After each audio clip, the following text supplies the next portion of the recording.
line. So, Shannon, what do you make of what happened last night? I mean, the way he's running, like he about to go to the bathroom, and he don't want to go on himself, Skip. I mean, that's all you can chalk it up to, because, I mean, they said it wasn't an injury. It wasn't injury-related, because it's hard for me to see a scenario, Skip, where a quarterback get injured in warm-up. What was he doing? Yep. And so they said it was just a stomach issue. Maybe it's something in Philly.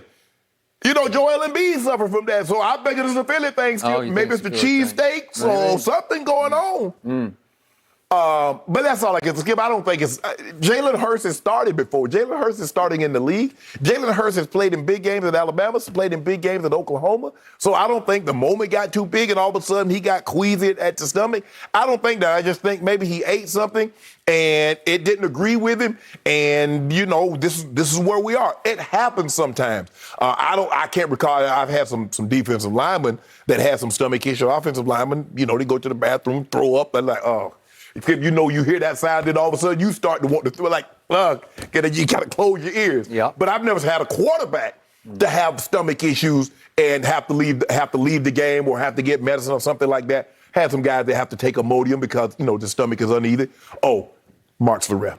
Threw up about 40 times before every game. Okay. So he's different. I put Stink in a category by himself. But Skip, this was unusual. It's not something that I'm very familiar with in a situation like this, but I don't think it's something for us to get alarmed by. I'll go this far. I'm a fan of Jalen Hurts, as you know. I believe in him. I believe he badly wanted to play in this game. Yeah, I do too. And I remain suspicious about what happened. I don't know. I have no more facts because I only have the Eagles side of the story. Correct. I don't have Jalen's side of the story. But what do we know about Jalen last night? He did show up. Right. According to Nick Sirianni, the first-year head coach who's never been a head coach at any level. He's just turned 40 years of age. So he's young, and it's all new to him. This is a whole new ball game to him off the field. Right. So he says after the game, he mentioned before the game, Jalen mentioned to me that his stomach was something upset. He had some stomach issue going on. But that he wanted to play. Right. So he dressed. He warmed up, and we even saw a shot of him sort of dancing, pirouetting between reps where he looked like he was getting excited to go play. So what to make of that? Right. Sirianni says when they went in before the anthem and the kickoff that he decided to shut Jalen down against Jalen's wishes, that Jalen still said, no, I want to play. I'm okay to go. Right. The next thing Sirianni says is that Jalen winds up going to the hospital. Was it appendicitis? Going to the hospital? Yeah. Because you got a stomach bug? Right. Well, you don't go to the hospital for a stomach bug. I've had 24 hours. Usually the only good thing about a stomach bug, it's hell for a while, but it comes and it goes, right? Right. Is that what it was? It's the going that really hurts, though. Well, okay, I got it. But again, can it wipe you out? Can it knock you out of a preseason game? And Sirianni's point was, it's just a preseason game, and I decided I'm going to shut him down for tonight, and I'm going to shut down the whole offensive line. So he didn't have the offensive line go out with Joe Flacco, who then had to obviously start the game. And right away, the backup center snaps it over Flacco's head. So it was all backups across the front of the line. Okay, so now he goes to the hospital to get checked out for what Sirianni said was some kind of abdominal infection. What? An infection? Like you got a parasite or something? You know, like what? And after the game, Sirianni is addressing the media, and he's asked, well, what happened? What happened when he came back? Or did you hear anything from the hospital? No, I didn't hear anything. If your alleged starting quarterback goes to the hospital for a stomach issue, wouldn't you, as soon as maybe at halftime, wouldn't you get on the phone? He said the doctor accompanied him to the hospital, the team doctor. Wouldn't you call and say, is he okay? Right. What happened? Normally the trainer. Either way. The team doctor would be in touch with the trainer, and the trainer would relay any information back to the head coach. If he indeed went to the hospital and you're the head coach, wouldn't you at least want to know what happened? What was the outcome? What was the prognosis? What happened at the hospital? Well, maybe they were still running tests and maybe they didn't know. I don't know. So suspicious, mysterious, inexplicable that your starting quarterback goes to the hospital, and then he said, I didn't see him after the game, so I don't know if he went home or really. Man, if I go to the hospital, I'm not coming back to the stadium. Okay, that's fine. But if your head coach would want to know, Mike Shanahan would say, "What happened to Sharp?" Right. You know, what happened at the hospital? Yeah. Is he okay, Yeah. or is he in the hospital? Yeah. Is he going to have to stay overnight? Yeah. Did they find something? Normally had Greg would tell him, Sharpie fractured his eye socket. Sharpie dislocated his elbow. All right. Well, Sharpie broke his collarbone. Okay, there you go. So, big picture, I've never gotten the vibe from the Eagles higher-ups that they are sold on Jalen Hurts. And obviously, you want to talk about getting thrown into a dumpster fire last year. That was. Right. And I thought he played pretty well. He didn't play great. Right. And he made mistakes, but he did a lot of good things. But Skip, they could have drafted a quarterback. They could have moved up and taken a quarterback. They could have took Mac Jones.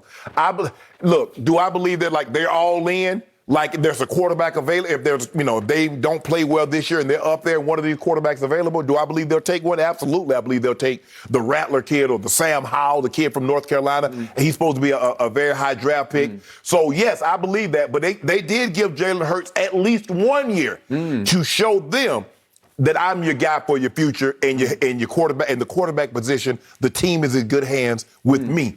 But Joe Flacco ain't the answer. We know that. Well, when they signed Flacco, I wondered if they thought he was a 1A, like a fallback solution, just in case they didn't love what they saw from Jalen in the preseason. Yeah. I didn't know. Listen, Joe Flacco still has one of the all-time great playoff records. There's no doubt. Yes. He also has been Joe Fluco during the regular season. But Skip, it's kind of like Nick Foles. You got to get him to the playoffs before you can see that side of him, because he gonna stake it up in the regular season. Yeah, he's 2-13. He's 2-13 in the last 15 starts. He was 0-4 for the Jets. I don't know if you remember, he played for my Broncos, and he was a mess. He was good and terrible. He was a mess.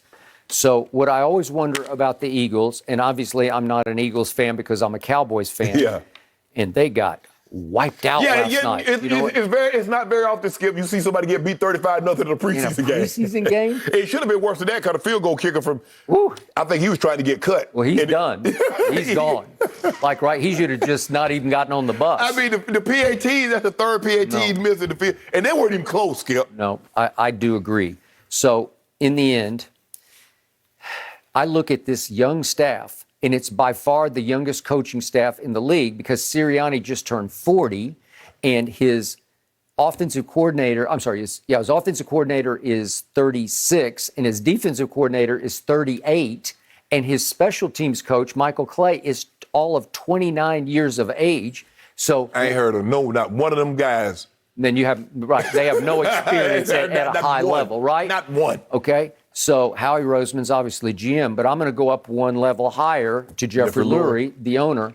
Jeffrey Lurie has some Jerry Jones in him, but it's not public Jerry. He's behind the scenes, Jerry. Behind the scenes, but he has his fingerprints are all over this. Of course. I just get the feeling that Jeffrey Lurie runs the football operation more than from on high, without holding a post-game press conference the way Jerry does. He doesn't hold any press conferences. He doesn't have a radio show. He's not out front. He's behind the scenes. But here's the thing, Skip. There's the difference between the fan base in Dallas and the fan base in the Eagles. If the Eagles turn, they don't care if you're the owner. They don't care if you're the star player. They will boo you. They'll call into those talk shows, and they will obliterate you. That's not going to happen in Dallas, because not to that extent. Okay, so in the end, I have wondered from the start whether Jeffrey Lurie has bought into Jalen Hurts, and I'm highly unsure of that. Right. So that's what made me skeptical about everything that happened last night. It just didn't smell right to me. Well, I don't know if any of them is totally bought in. I think the thing was last year, Skip, is that Carson Wentz was playing so bad they had no choice. Yep. That's what that was. It wasn't like, oh, man, let's give Jalen because he's been ready for this moment, yada, yada, yada. Wentz was just playing so bad, they had no choice, or they were about to lose the team. Yeah, and then what happened to Jalen Hurts in the end? Dougie P. It was the beginning of the end of Doug Peterson. Yes. We go to the fourth quarter of a close game on a Sunday night, wasn't it? That was against the Washington football team. And he goes to the third stringer. And he benches him. What was the name? Nate Sudfeld? Yeah. Is that who it was? Nate Sudfeld. Yes. Wow. And I think he's with the 49ers now. But Dougie P. goes to Sudfeld over Jalen Hurts. And Jalen's over on the bench saying, I don't know what's happening. Yeah. Right? And basically, he gifted the Washington football team the division. That was it. Because the Giants, I think the Giants would have won. Yep. So I did enjoy seeing the Eagles just get wiped out. Oh, they got wiped out, Skip. Ooh. Yeah, and it's cry, Eagles cry, right? I'm enjoying it actually, but somebody failed. So misery, they're failure. But my emotions are mixed because I like Jalen Hurts a lot, and I believe in him, and